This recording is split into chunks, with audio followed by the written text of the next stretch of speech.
Nurse Lucy Letby will spend the rest of her life behind bars for murdering 7 newborn babies and trying to kill another 6, a judge ordered on Monday. She's Britain's most prolific serial child killer in modern times.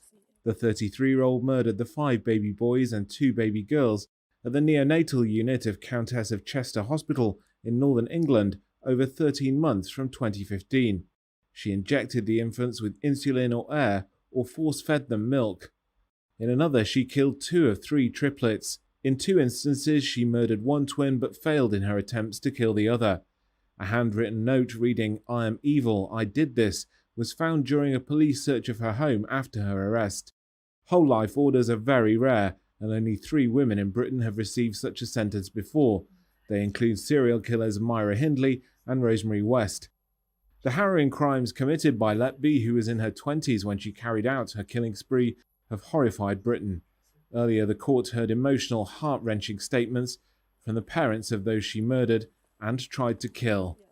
The mother of 1 murdered baby boy said, "There is no sentence that will ever compare to the excruciating agony that we have suffered as a consequence of your actions." Lucy Letby, over a period of almost 13 months between June 2015 and June 2016, when in your mid-20s and employed as a neonatal nurse in the Countess of Chester Hospital in Chester, with specialist training in intensive care, you murdered 7 babies and attempted to murder 6 others.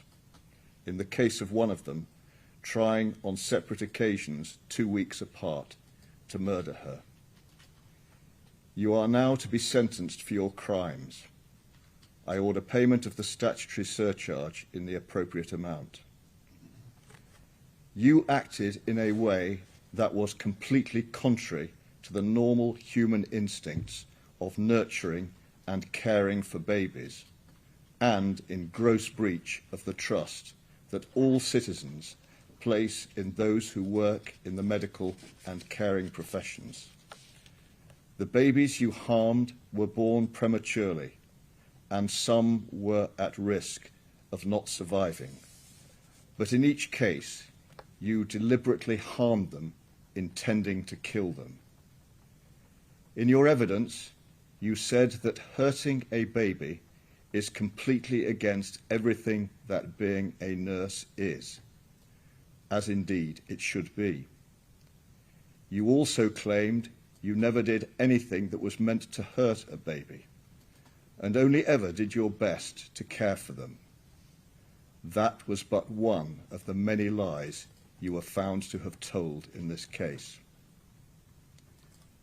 There is no doubt that you are intelligent and outwardly were a very conscientious, hard-working, knowledgeable, confident and professional nurse, which enabled you repeatedly to harm babies on the unit without arousing suspicion for some time.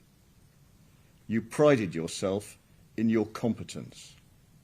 Your fellow neonatal nurses spoke very highly of you, and several of them became your close friends. Having started as a Band 5 nurse at the Countess of Chester in 2012, you became a mentor to student nurses, and in the spring of 2015 gained the qualification that enabled you to care for the sickest babies on the unit or those requiring the most intensive care. You relished being in the intensive care nursery. Your messages to colleagues revealed an interest in babies that were on or were coming to the unit who had uncommon medical conditions. The methods you employed to carry out your murderous intent were only revealed by the later detailed investigation into the events of and surrounding the collapses and deaths of the babies, which commenced in 2018. There was premeditation, calculation, and cunning in your actions. You specifically targeted twins and latterly triplets. Some babies were healthy. Others had medical issues of which you were aware. The great majority of your victims suffered acute pain as a result of what you did to them. They all fought for survival. Some, sadly, struggled in vain and died. You used a number of different ways to try to kill them, thereby misleading clinicians into believing the collapses had or might have had a natural cause or were a consequence of a developing medical condition. You took opportunities to harm babies when staff were in breaks or away from babies. On some occasions, you falsified records to indicate there were signs of a deterioration before a collapse occurred. You knew that the last thing anyone working in the unit would or did think was that someone caring for the babies was deliberately harming them. As the number of unexpected and unexplained collapses and deaths escalated, senior doctors started to think the unthinkable and consider the possibility that someone was, in fact, deliberately harming the babies, and you were identified as the common factor. You had a detached enthusiasm for the resuscitations and what followed. You endeavoured to impress colleagues and clinicians and sought reassurance from them as to your competence and skills, and would message others to the effect that no one was at fault. On occasions, you cruelly and callously made inappropriate remarks to some of the grieving parents at the time of or in the immediate aftermath of a death. When the homes of both you and your parents were searched, confidential documents relating to babies, including handover and resuscitation sheets and notes and blood gas readings, were found, and there were entries in a diary recording relevant events. Handover sheets relating to all but the first 4 of the babies had been taken from the unit and kept by you.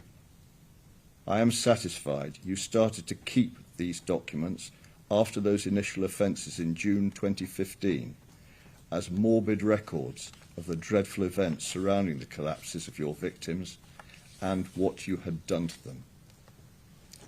You had a fascination with the babies and their families, which extended to making repeated searches on Facebook for their parents, sometimes immediately following the events, and on occasions much later.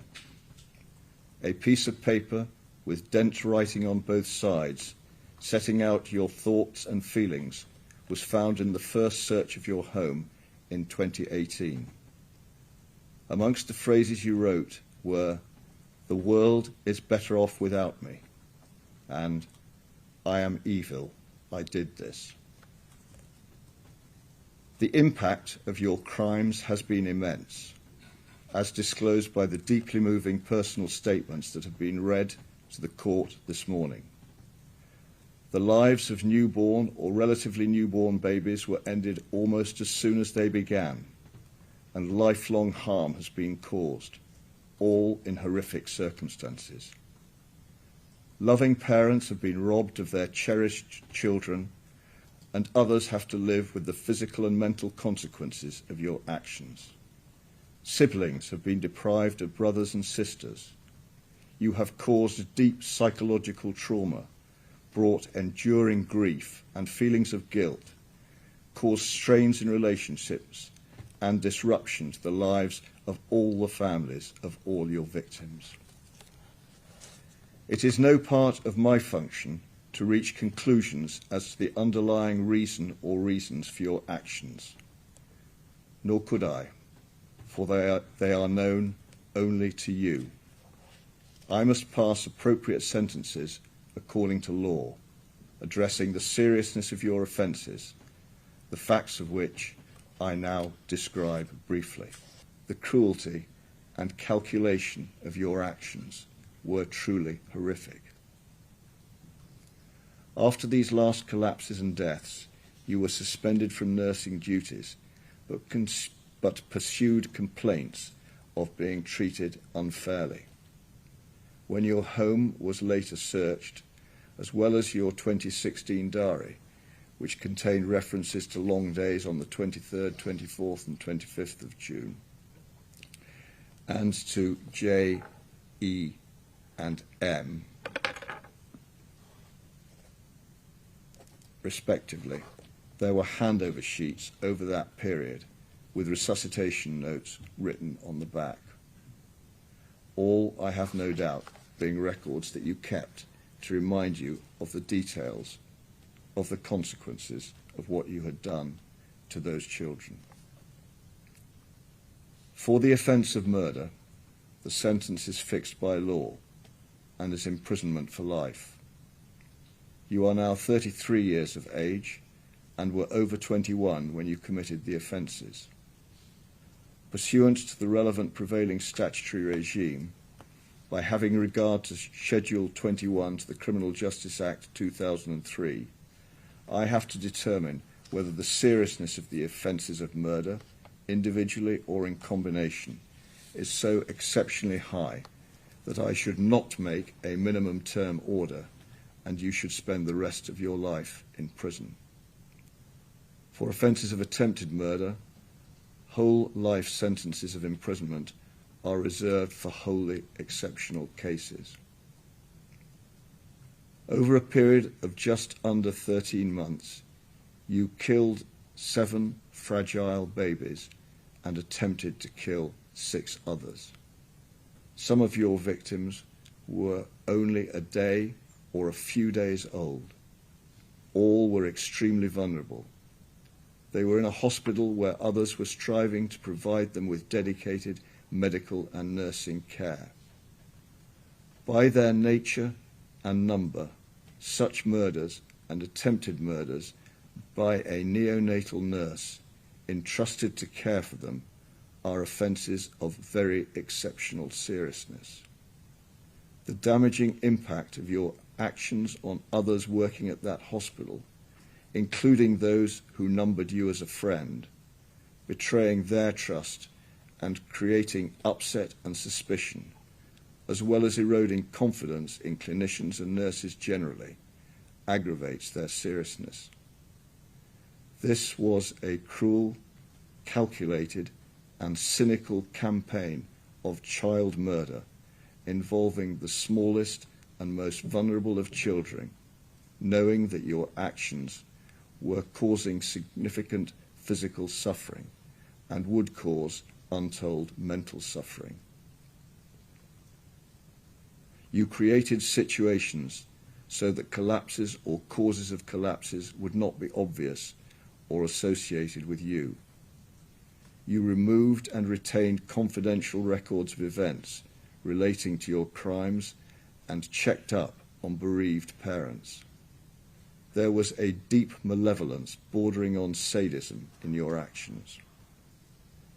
During the course of this trial, you have coldly denied any responsibility for your wrongdoing and sought to attribute some fault to others. You have no remorse. There are no mitigating factors. In their totality, the offences of murder and attempted murder were of exceptionally high seriousness, and just punishment, according to law, requires a whole life order. Lucy Letby, on each of the 7 offences of murder and the 7 offences of attempted murder, I sentence you to imprisonment for life. Because the seriousness of your offences is exceptionally high, I direct that the early release provisions do not apply.